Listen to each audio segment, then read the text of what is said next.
In the previous two videos, we saw the Web Map layers and tables property where we could return feature layer objects, group layer objects, and table objects. These are referenced into the Web Map from our services.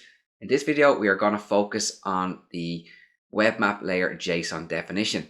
So open up the Web Map layers.py script from the Web Map content folder. Up top, we are importing the JSON module from the standard Python library so we can print out the definition in a more neatly fashion. I would urge you to go check out these Web Map specification links here.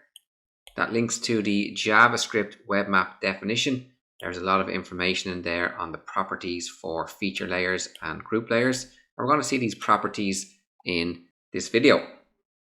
We first access ArcGIS Online. We then use the content manager get method and supply in our Web Map item ID, which I will paste in now from my notepad, or you can grab from ArcGIS Online. We'll assign the calling of the get method to a variable called Web Map item. We're then going to use the item object get data method that we've seen previously to return the Web Map specification, the JSON definition. And we'll assign this to a variable called Web Map item data. We've seen in previous videos that our definition has an operational layers property, and this will return a list of all the layers in our web map. So here we're accessing the operational layers property, and we're going to assign it to a variable called OL, that stands for operational layers. We're then going to print the operational layers definition to screen. So let's run this script now. Our script is complete. I'll scroll up the top. We can see where we returned a list, and this is a list of layer definitions. Each definition is wrapped in a dictionary. If we think of our current web map situation and the content of our layers, at the bottom we have a group layer containing 4 layers. These layers are in this list here. We'll have all 4 of our layers listed first.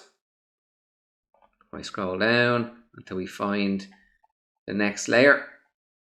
So we can see here the 4 of those are in a group layer. So we know the first entry in our operational list is a group layer. We then have the second dictionary, which is the layer that sits on top of that group layer, which is our NIAH locations. And then we have our county boundaries, and we have a second NPWS PNHA layer. That makes up our operational layers for our web map. So let's first take a look at the properties for that group layer. Once again, we'll access the operational layers and we'll assign to a variable called OL. Now we know our group layer is the first entry in that list. So we're going to access the first element in the operational layers list returned. We're then going to print a list of the property names. So let's run the script. So these are the properties associated with a group layer in a web map. Our layers is a list of dictionaries describing the layers in that group layer.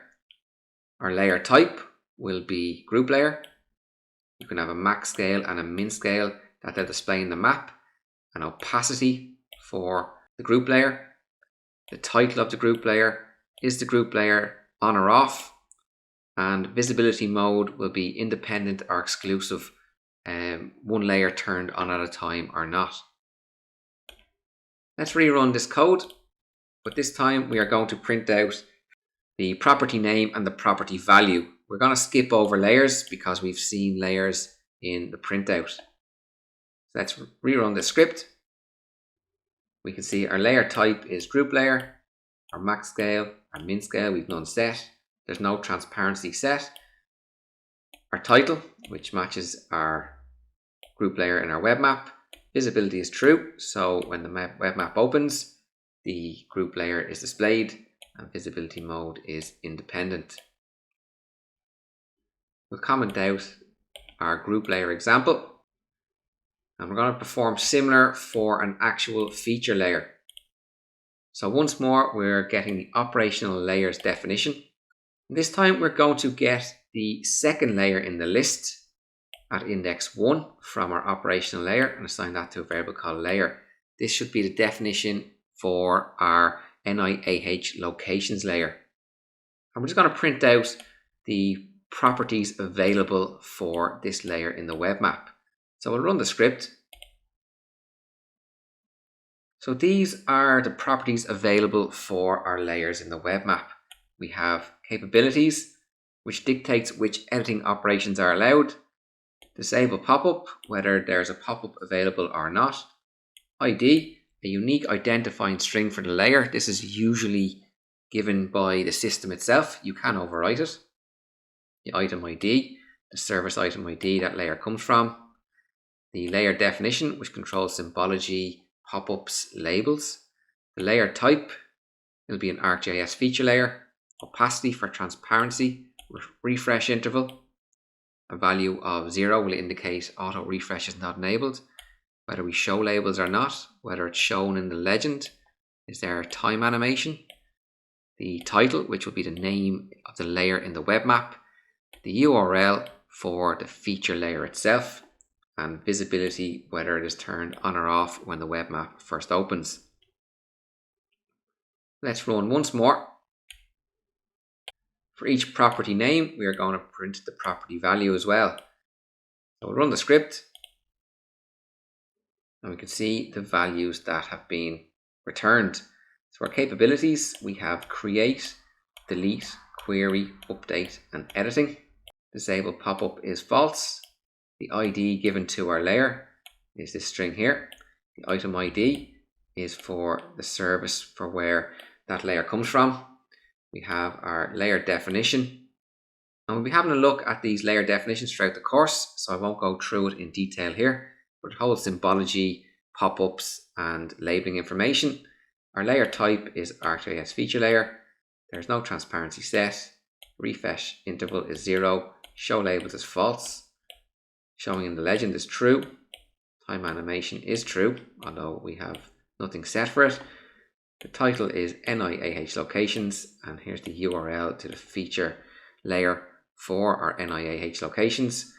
And visibility is true. When the map opens, that layer is visible.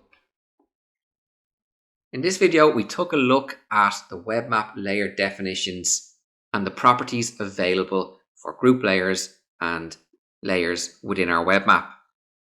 Going forward, there is an important distinction between what is returned from a map content layers list or tables list and how you can access the layer and table definitions in our web map.